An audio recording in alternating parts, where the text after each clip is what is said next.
viewers, once again welcome to this broadcast. It's a very interesting time. I want to talk to you about trade finance. We are moving into trade finance solutions. This series will cover how to do trade, how to buy goods and services within a country or outside the nations.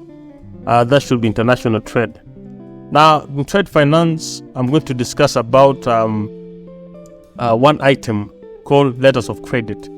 Actually, trade finance are instruments or services that aid trade, that aid buying and selling of goods and services. But today specifically, I want to start with the letters of credit. And letters of credit will help us do business. It can be domestic or it can be international. But for the sake of understanding the importance of the documents, I'll discuss about the international business. For instance, you want to import goods from a nation. You don't know the seller, you don't know the exporter, but you're interested in their product. You don't know the credit worthiness of the exporter, but at the same time you want to trade. They are the only people who are selling what they are selling, and you're interested. So we will look at instruments that are going to help you purchase your goods and services without losing your money, because there is the risk of losing the money. Now, in the letters of credit, there are four parties involved. That is the importer, who is you, your bank, the exporter, and their bank. So those are four parties. So in this transaction, the banks are the in-between in the transaction. So before you do anything, there must be a sale agreement between the buyer and the seller, between the importer and the exporter. Now, the first thing they do is that the importer applies or opens a letter of credit with his bank. The importer now is the buyer. He opens a letter of credit with this bank, and what will happen is that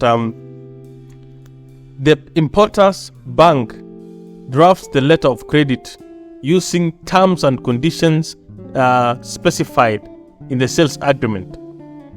So you remember the importer has approached his bank to open a letter of credit in favor of the exporter.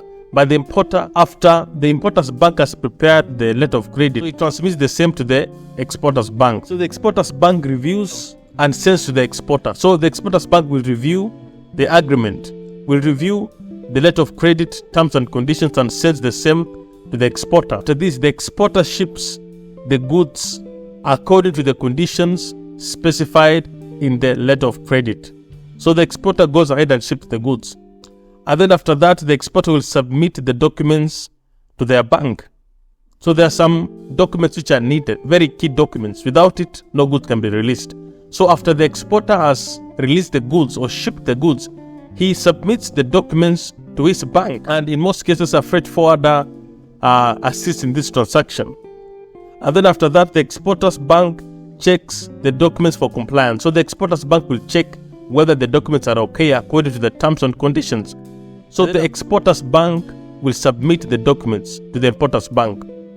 And then after that, the next stage, the importer's bank releases payment to the exporter's bank. So upon citing the documents, the importer's bank will release the money to the exporter's bank. The exporter's bank will release the documents to the importer's bank for the importer to claim ownership of the goods at the port. And these are 10 steps that you need to follow for you to understand the process very well.